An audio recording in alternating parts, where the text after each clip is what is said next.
to actually present you Alt F4. He's actually doing a talk about the new endeavors about IPv6 and a lot of other things. I know him already, quite a while, and he's actually talking also a lot about DNS. He's writing a book about it. Never say I said it, so it will probably be his next talk again. And also he likes to talk about airplanes, but I need to have to warn you, if he starts, he never stops with it. But give a really big applause for Alt4F and the IPv6 talk.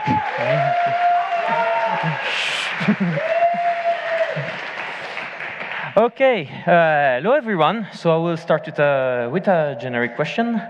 Who here has experience with IPv6? Okay. Who found it enjoyable? Okay. Who hated it? I see you. Who has no idea what I'm talking about? Ah, okay. So, everyone knows an IP, like the IP that you see in movies. Generally, we speak about IPv4. The problem is, this is coded on 32 bits. Turns out that when they created the internet, it was some experimental project, like a few servers, a few universities maybe. And 4 billion addresses. We are never going to use that. And then people started to actually connecting, and that became a problem. And they saw it really fast. So now we have IPv6, which has many more IPs, because it's coded on 128 bits, which is enough to have 666 billion addresses per grain of sand on Earth's crust for 1.6 kilometers in depth. Should be enough for the foreseeable future, I think. So, first a little bit of history. As I said, we first started with the RFC 791, which is IPv4, September 1981. That's a long time ago. And the IPv6 RFC 2460 arrived in December 1998, 1 year after the birth of yours truly.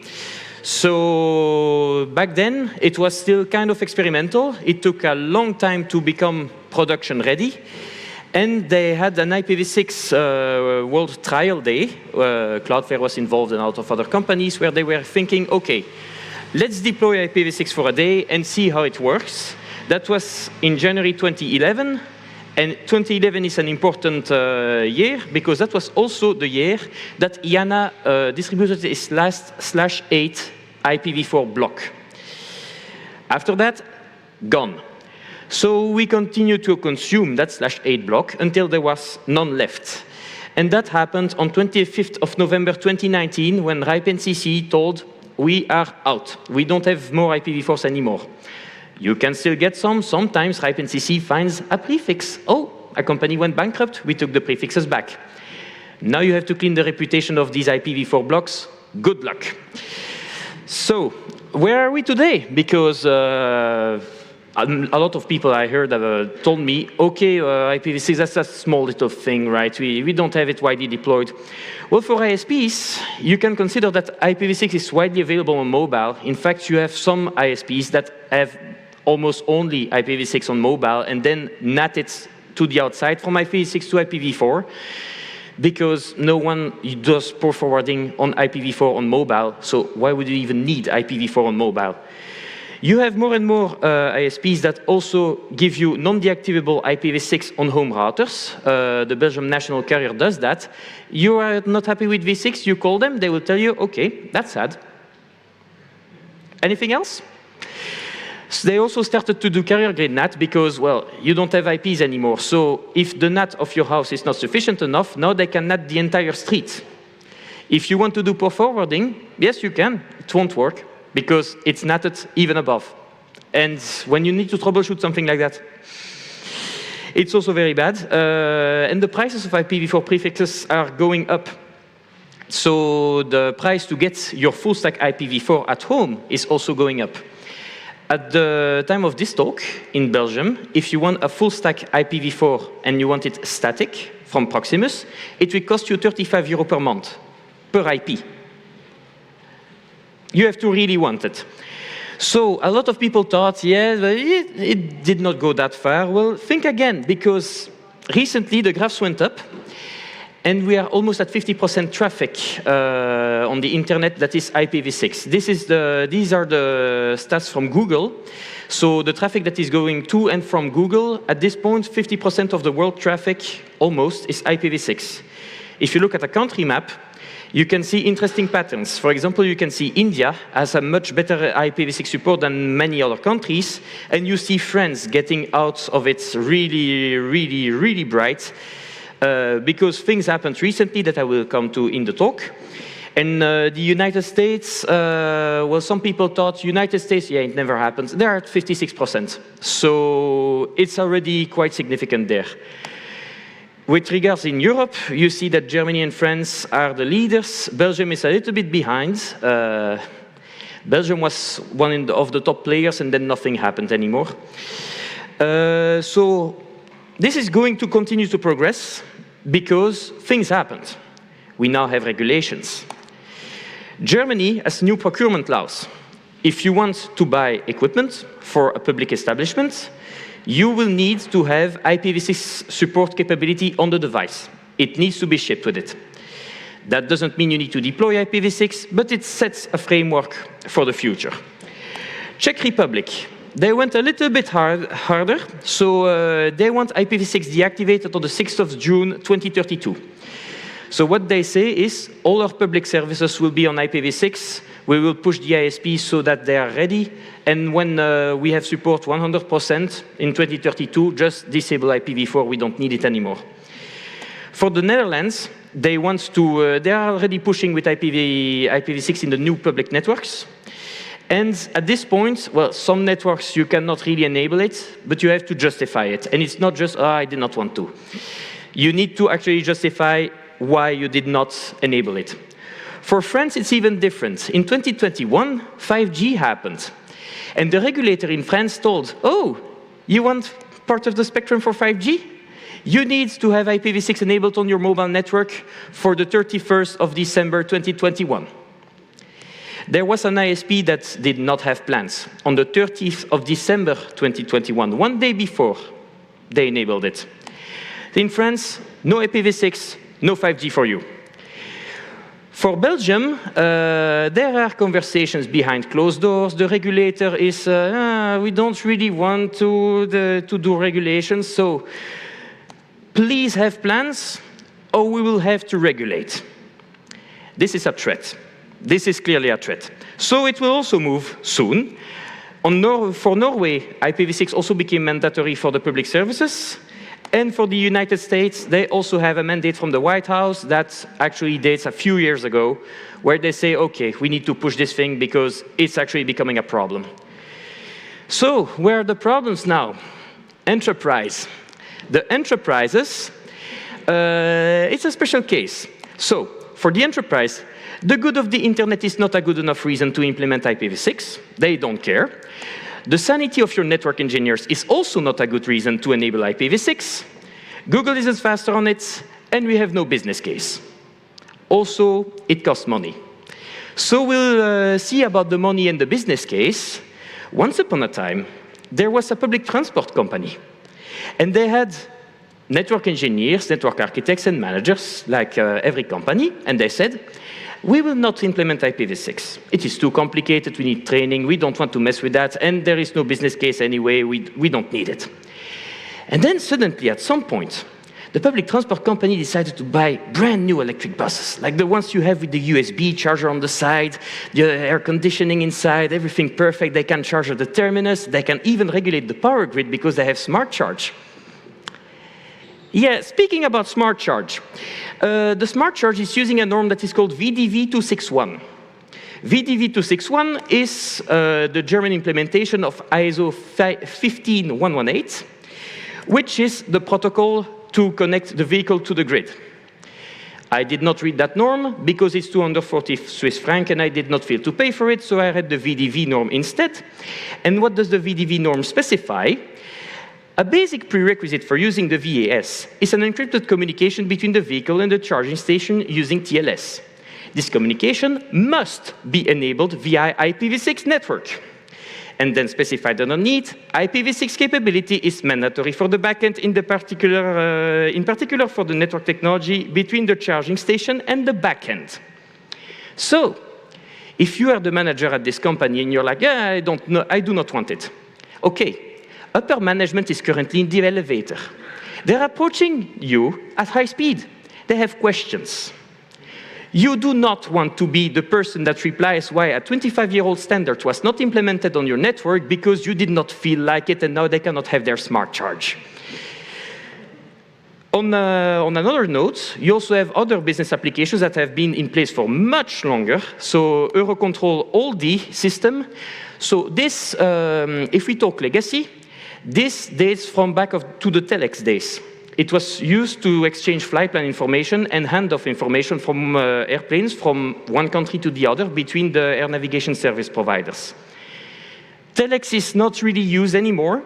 The structure of the message is still the same, but these days we exchange it over IPv6. This is an extract from a public document from Eurocontrol that dates from 2008.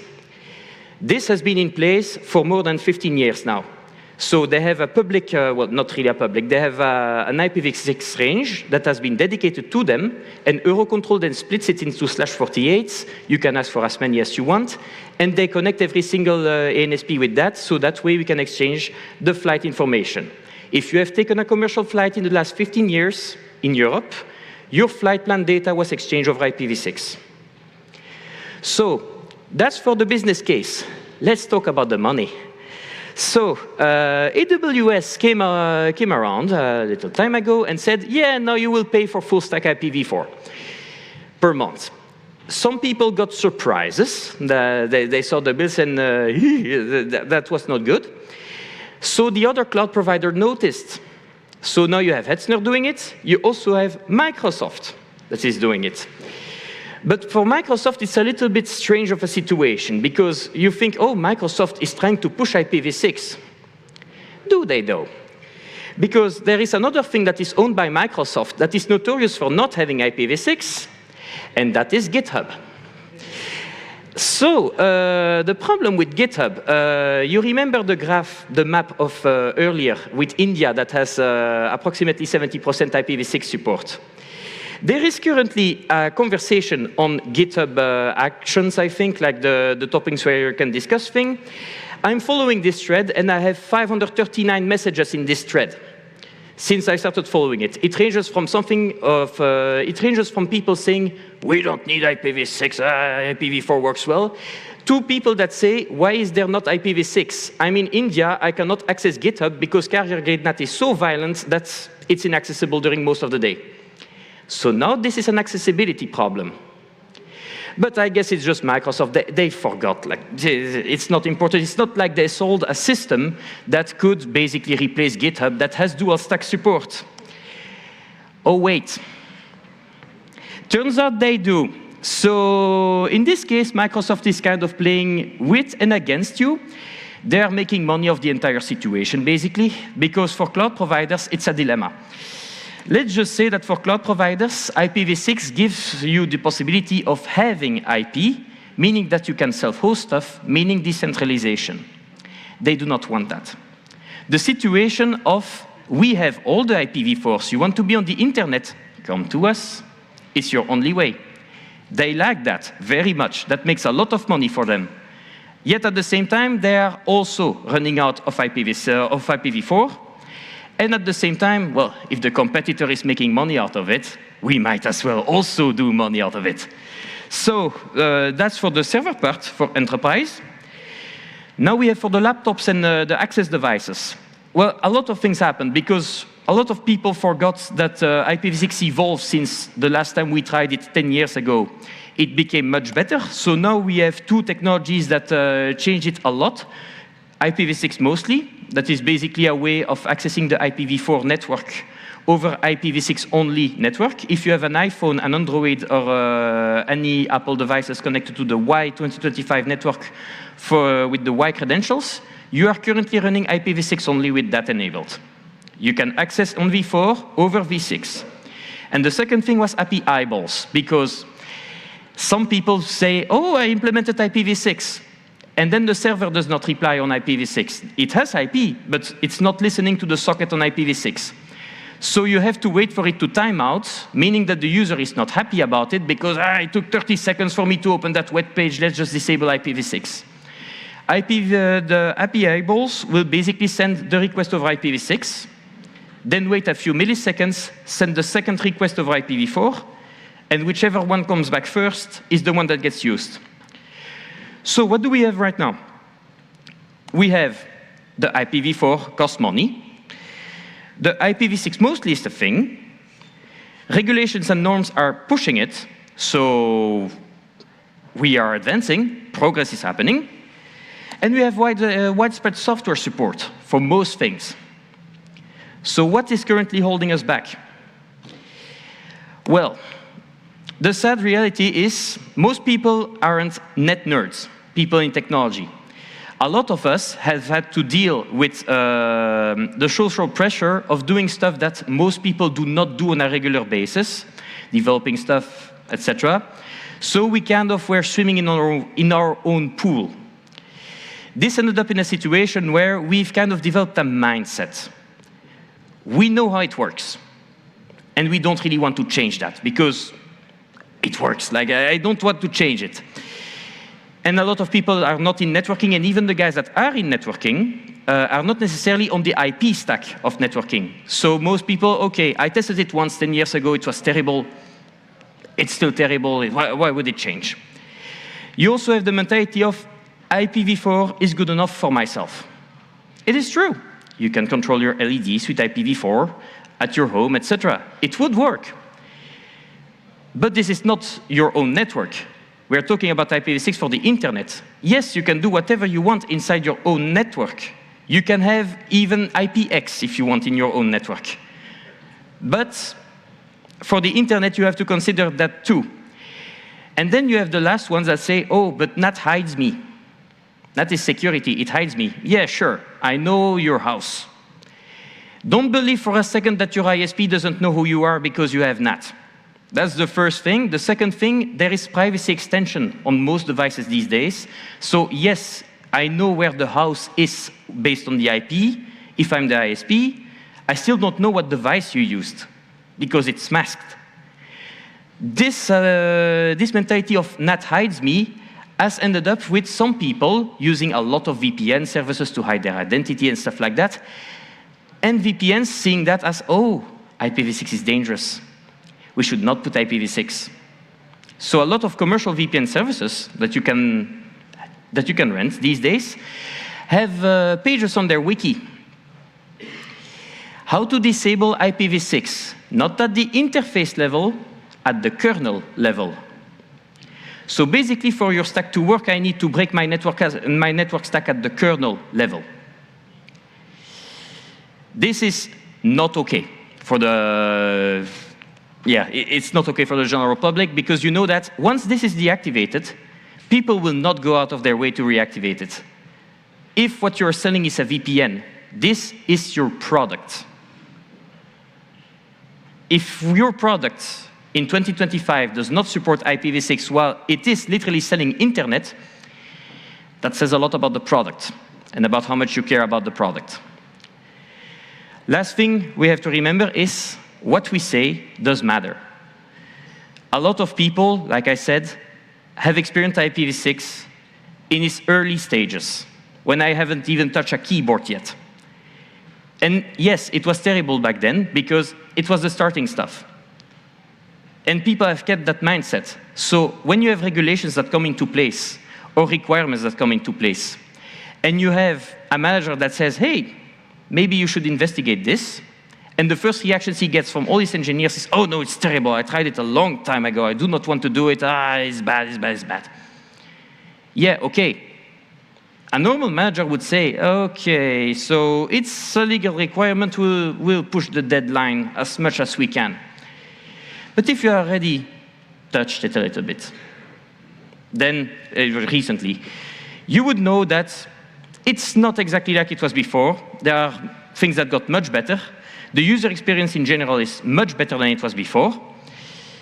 And if you already changed your mindset and saying, okay, we can try, you can have a much smoother transition. Because if you're in front of the wall, like the public transport company I was explaining about earlier, if you are close to the wall and now you need it for yesterday, that's not a situation you want to be in. So, that was the talk. Are there any questions?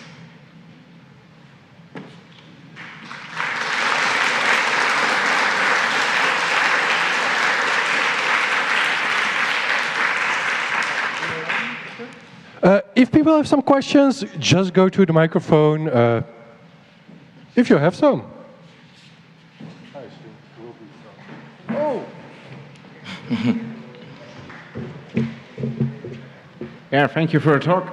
At the beginning, you show a map of Europe with the color how IPv6 is deployed, and there are some big islands like Spain or Denmark or Poland. Do you know why IPv6 is not deployed in that countries? It depends on every single country. It also depends on how big of an access they had to IPv4 resources a long time ago. So if your country was later on the internet, they had less IPv4 resources, so they have more urgency to move to IPv6. Belgium, for example. We were late to the game. We had few IPv4s. Okay, we need to push IPv6 earlier. But in other countries where, oh, we have plenty, we do not care. They don't have the incentive.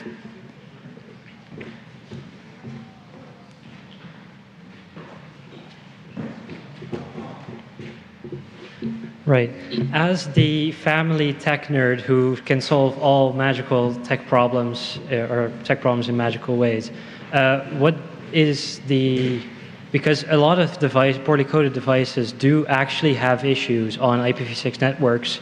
I recently had one where I had to disable IPv6 broadcasting on the entire network to get it to function.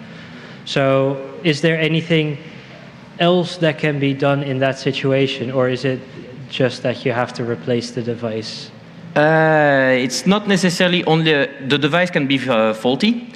The router could also be faulty. That can happen with some ISP boxes. Not actually. unlikely in our case, yeah. So the thing is, you have to think it, how would you solve it in the IPv4 world?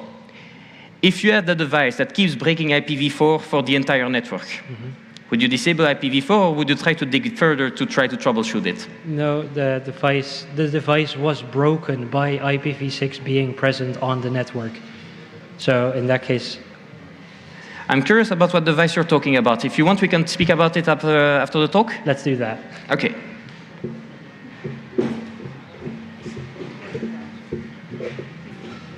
I'm curious about NAT on IPv6 because I know it exists, but it's not really deployed. Do you know a little bit about the status? That's a big subject. There are many ways of doing NAT with IPv6.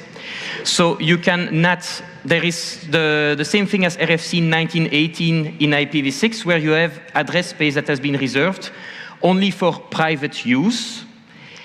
It is not used that much. You can technically NAT that to the outside and map it to IPv6. It is not widely used because we don't need it that much. So we don't need that. Then you have the NAT towards the IPv4 world, which is complicated. You have multiple methods of doing it. And then you have the opposite version of the NAT, where you can have a v4-only network that gets access to IPv6. Now, that has a problem.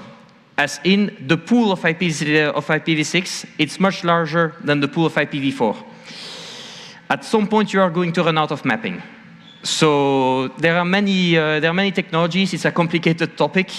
If you want, you can also come after the talk, and we can also discuss it deeper, because there are many things to say about it. So from a consumer perspective, I live in Germany, so as you can imagine, the ISP situation is not fantastic. And Vodafone allegedly supports IPv6 very well, but in practice, you just end up with no routes randomly all the time, and their technical support obviously has no idea what you're talking about. So is there any advocacy for fixing this problem in existing networks? Because it's not something that I can see being fixable by the individual end users, even if they're technically savvy. So if the problem is at the ISP level, like it would be with IPv4, if you have problems with IPv4 routing and it breaks, your ISP has to fix it. You cannot do much about it, apart of raising tickets and stuff like that. At this point, we have to see exactly how the regulations are written in Germany. Is internet connectivity considered with IPv6 and IPv4 in mind, or do they consider that, oh, you ping 8.8.8.8, you have internet access, goodbye. How is the regulation written? That we have to see into detail, but if the problem is on the ISP side, that's basically the only thing you can do. If you really want IPv6, and the ISP does not do it well, there are other ways of mounting tunnels that go to your own network, and that way you can escape to another way and get IPv6 access that way. That's also possible. I use rsync.net, so tunneling like terabytes is not so nice. Yeah.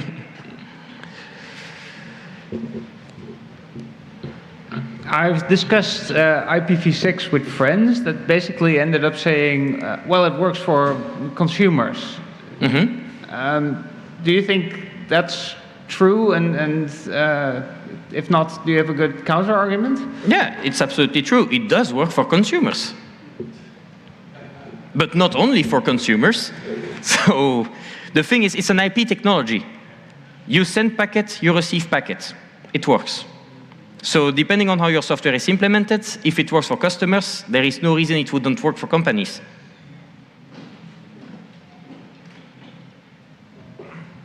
I had a question about the switch to IPv6, because a lot of hardware is going to become waste.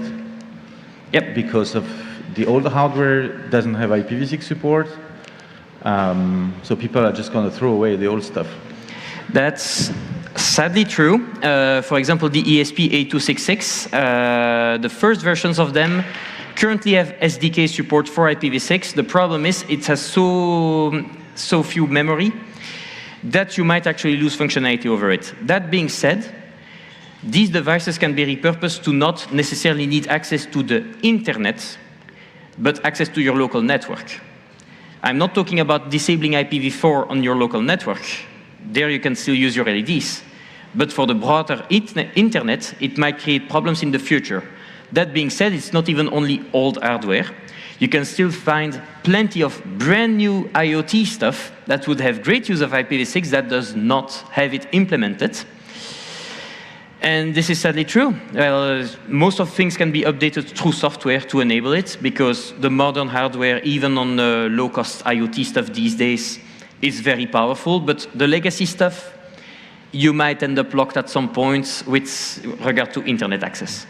And I had a second question regarding legislation.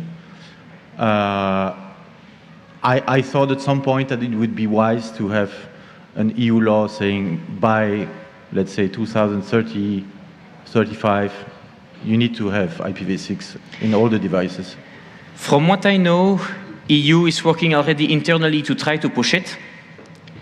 I did not say it was successful, but they are trying to work for that, but every country still has authority on what he does with regards to that. So they can publish guidelines. They cannot force the countries to say, okay, you disable IPv4 by that time. At this time, it's not how it works.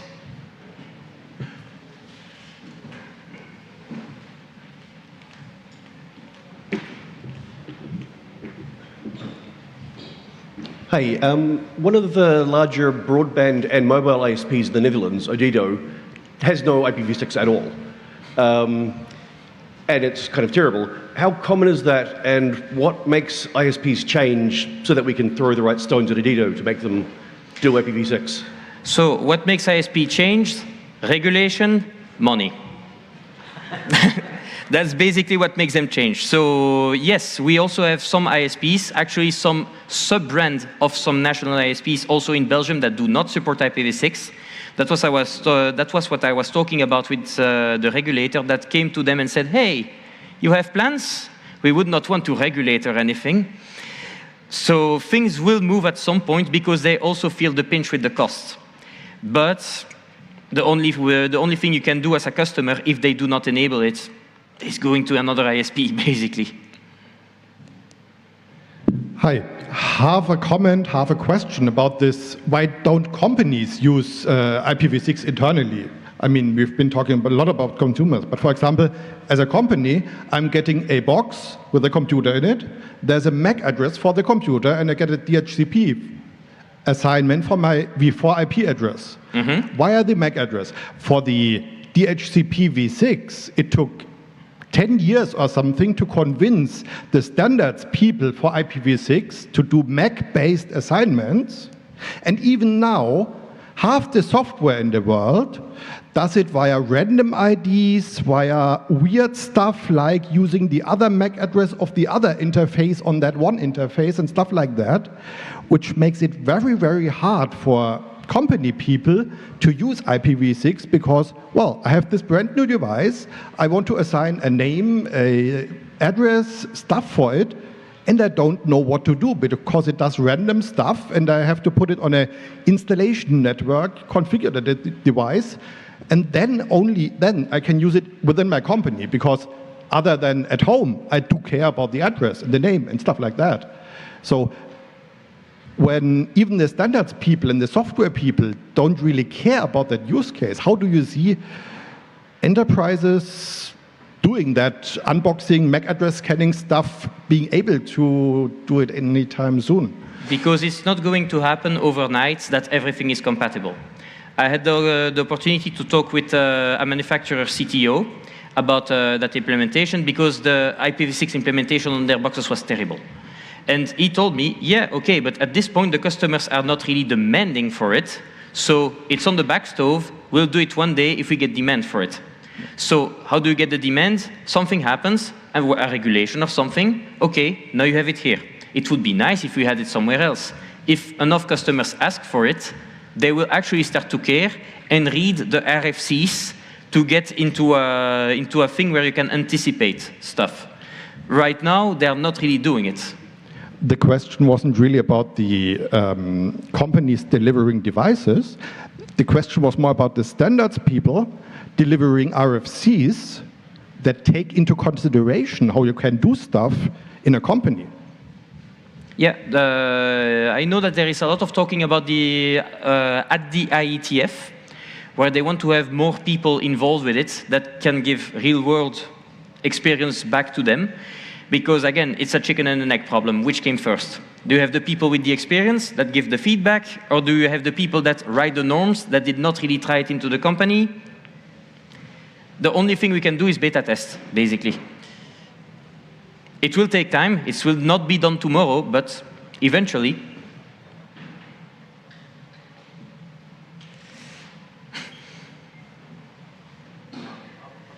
About this functionality, so I did IPv6 back in 2000 with a project called Linux AP, where we wanted to have a mesh network for Wi-Fi, pre-Freifunk era and pre-OpenWT era. So I took the patches for BusyBox and Linux and had the Linux 2.4.20 with IPv6 working. And the main feature we wanted to have was the IPv6 address with the MAC address. The problem with that is you can identify in your network, you have a Mac, or this guy has an iPhone, this guy has Samsung, whatever. So it raised some privacy questions on if you have the list of all the IP addresses in the network, you can basically say this is a list of all the devices that you guess that are used.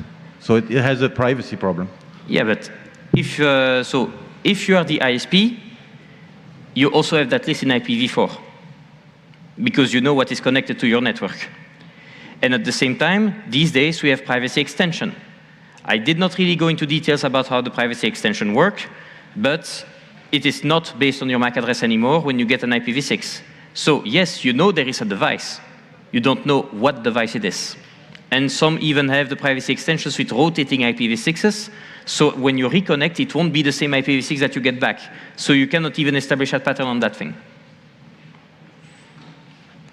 There are already also some questions online. So if you Signal Angel, ask them over there to Arnold. I've gotten one question. I'll read it to you. How does the exposure of the real MAC address of the devices due to the use of neighbor discovery in IPv6 impact the security and privacy of users, especially for those who value the protection of their personal data? What are the disadvantages of this situation, and what measures can be taken to mitigate these risks? Privacy extension, that was basically the same reply as the previous question. Yeah, I'm not the expert here, so I'm just reciting the question. See if... May I answer that one? What? May I answer that one? Sure. Yeah. Neighbor discovery is like ARP in IPv4. You have an Ethernet or similar network where you have the MAC address, that's the layer 2 address that is used, and this will always be used and visible within this network. It doesn't change whether your level 3 protocol is IPv6 or IPv4. And this neighbor discovery protocol is just a replacement for the ARP protocol for IPv4. So the privacy properties are exactly the same. You can always see the MAC addresses because you are in a Ethernet-like network. You can't do anything against that. This will always be like that. Absolutely. As long as you're in the same broadcast domain, you can identify the MAC address of the device. Go ahead. Hi. Once upon a time, we were told that there was a need for maybe about 4 computers in the world, and IPv4 had 4 billion addresses, which was about enough for each computer to have 1 billion addresses each. What I'm saying is I'm sure at one point we thought that there was just this absolute infinite address space in the IPv4 pool. Do you think we'll fall into the same trap again with IPv6, where it's not so much there's a limited number of addresses, but we just spaff them away so much that we end up running out? Yeah, so there is someone next to you that, that has spoken a lot about this. Let me give you a little bit of an example of you will never ever run out of IPv6 addresses. And I joke about when I present about this, you will get a lifetime stroopwafel supply if you do. But just to give you an example, so if I give everybody here in this room 10 million addresses, so a second, I give you 10 million addresses, 10 million addresses, 10 million addresses. This is the Oprah Winfrey. Everybody gets 10 million addresses.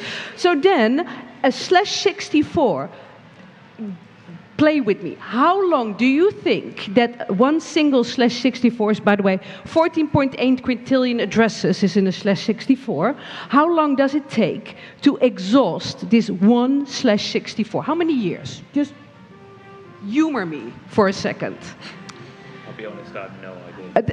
That's fine. So Noah, just for the streaming, he said, Nicole, I don't know. By the way, Nicole's my name. No idea. 58,494 years. Okay, for the nerds in the room, I did not do the leap years, but that's only 200 years less. So, however, that's a /64. So of course you don't do, so more normally in branches you do minimum of /48 and slap those ISPs that give less. So of 3.8 billion years for 10 million addresses per second. So it's totally insane. And I wrote a blog a couple of years ago because every time when I speak to people, they say, but I will run out. I said, no, you will not run out. Do not be afraid to give a /64 to a person that needs 5 addresses. Just give them the whole /64, 18.4 quintillion. Have fun with it. Choose whatever you like. So don't be afraid. leave your legacy thinking, because legacy IP it is, IPv4. Leave it at home and just, free. So 3.8 billion for /48. So, and you know where to find me if you love stroopwafels. And actually, it's that insane to the point that there was a project a few years ago where someone did put an IPv6 Christmas tree on the internet. So they did put a Christmas tree into a data center, into a rack, with a webcam pointed at it. And it was playing Jingle Bells on loop, and you could just ping every single LED with the RGB code in the end of the color of the LED you wanted to it. They had to stop after the second year when their transit provider called and said, hey, we have 160 gigabits per second of ICMPv6 traffic going your way. This is a problem. Could you please fix?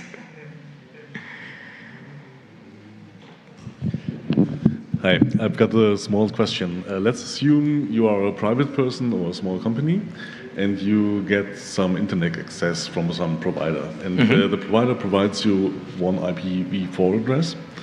Then you normally would use some kind of NAT to hide your IPv4 NAT to hide all the machines inside of your net. So you can do it for a couple of weeks, and then you probably will notice that the internet line to your provider will not be that stable. For whatever reason, something crashes at their side, and normally people tend to then just book a second uplink, and the router that's also doing the NAT is clever enough to switch the uplink to the uplink that is working. So how can you receive some comparable situation if you have IPv6 uplinks? Because the machine insides of your network does probably have the, let's call it, wrong address for the working uplink. This is a very good question, and I actually asked it myself multiple times. Did you find a solution? There are solutions. Okay. So the initial problem is that initially it was never planned that you get just one IPv4 in your on your internet box. That was never the design. So this is a leftover from the legacy of IPv4. That being said, NAT exists in v6 too. So in case you actually need to switch over that way and you have two customer lines, you can always, it will be dirty but it will work, NAT to IPv6 to the other link. That being said, if you go on a more office FTTO or something like that, there is also a way to tell the ISPs, either I authorize you to announce this prefix and route it back to me. Yeah, but they will never do it for private. They will probably never do it for private. To a company they will, but for a private as long person, as you no. Rent them not 20 euros, but 500 per month, they will probably do it. But, yep. That's much more expensive. So on the cheap end, you still have NAT v6 available for that sort of things, but you also have most ISPs that offer a cellular backup on their links for that sort of things. You're still dependent on the same ISP, so not great, but it exists. Okay, thanks. Yep, ULA can help here, but you can also NAT the IP addresses you got from one ISP. You can NAT anything into anything if you want. Are there still more questions? 1 and 2 and... What a great group effort it was. Actually, yeah, give a big applause for all 4F.